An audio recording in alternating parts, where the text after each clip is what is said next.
আওয়ামী লীগের শাসিতদের হামলায় বিএনপি নেতা এবং তার পরিবারের লোকজন বর্তমানে আছে নিরাপত্তাহীনতায় এবং তার বাড়িঘর ভাঙচুর সহ হামলা লুটপাটের মতো ঘটনাও কিন্তু ঘটেছে। তবে প্রশাসনের তেমন ভূমিকা কিন্তু এখন পর্যন্ত চোখে পড়েনি। ঘটনাটি ঘটেছে কুষ্টিয়া জেলার কুমারখালী উপজেলায়। এটি মূলত কোয়া ইউনিয়নের ঘটনা। আমরা সেই বাড়িতে দাঁড়িয়ে আছি। মূলত এটি আনসার হোসেনের বাড়ি। আনসার হোসেনের ছেলে জহুরুল, যিনি এই ইউনিয়নের স্বেচ্ছাসেবক দলের সদস্য সচিব এবং বিএনপির একজন সক্রিয় কর্মী। মূলত গত শুক্রবার জমি জমা সংক্রান্ত পূর্ব বিরোধের জেরেই কিন্তু তার বাড়িতে হামলা চালায় মূলত এই ইউনিয়নের আওয়ামী লীগের কিছু, এবং তারা তাদের উপর হামলা চালিয়েই ক্ষান্ত হয়নি, তাদেরকে নিজ বাড়িতে অবস্থান করতে দিচ্ছে না। এই মুহূর্তে আমি সেই বাসায় আছি এবং আমাদের সাথে আলোচনা করে সাংবাদিকরা এই বাসায় আসার পরেই কিন্তু তারা কিছু সময়ের জন্য এই বাড়িতে আসতে পেরেছেন এবং সেই বাড়ির যিনি মালিক আনসার সাহেব, তিনি আমাদের পাশে আছেন। আমরা জানতে চাই আসলে মূলত কি ঘটনা ঘটেছিল সেদিন, একটু বলেন। ঘটনা আপনার, আমার এই 10-12 বছর আগে আমি জমি কিনেছিলাম। সেই জমি আমাকে ওরা দখল করে খাচ্ছে। আর এই যে এই সময় যে ধান লাগানোর টাইমে আমি এইবার যাই ধান লাগাতে গেছি, ভুই চষতে গেছি, আমার বাড়িতে ভাঙচুর করেছে খুব। পাশে আমি লীগের লোক আছে, এরা আমরা বিএনপি করি, তাই আমাদের পরে খুব হামলা চালাচ্ছে। আমাদের বাড়ি ঘরের ভিতর জিনিসপাতি, এই গেট মেট একদম ভাইয়ে চুরি, একদম কাইটি কাইটি একদম লুটপাট করি। কিছু কিছু জিনিস হয়েছে সোনা দান, আমার আমরা গরিব মানুষ, সামান্য সোনা ছিল, সে টাকা মতো লেছে। যেমনটি উনি বলছিলেন যে মূলত তার বাড়িতে হামলার পরে কিন্তু লুটপাটের ঘটনা ঘটেছে।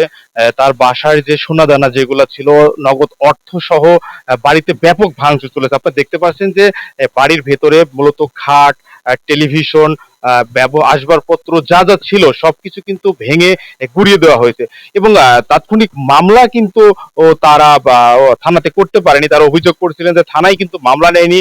পরবর্তীতে 2 দিন পরে কিন্তু থানা পুলিশ সেই মামলাটি রুজু করেছে, কিন্তু এখন পর্যন্ত সেই মামলার কিন্তু কোনো আসামিকে কিন্তু আটক করতে পারেনি পুলিশ।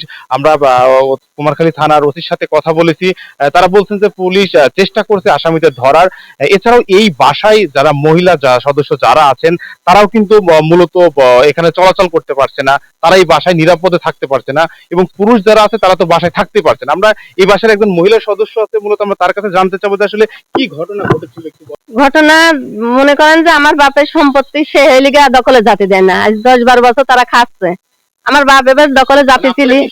এখন সমস্যা মনে করেন যে হঠাৎ করে ওরা বাড়ির ভিতরে ঢুকি ঢুকি ভাঙচুর, গহনা পাতি, আমার আম্মুর আমার ভাই বোর গলা পারে ছুরি ধরি, কোনে গহনা আছে আর কোনে সোনা আছে, টাকা পয়সা আছে, তারা ছুরি ধরি ঘরের মধ্যে নিয়ে যায়, গহনা পাতি টাকা পয়সা সব বাই করে নিয়েছে।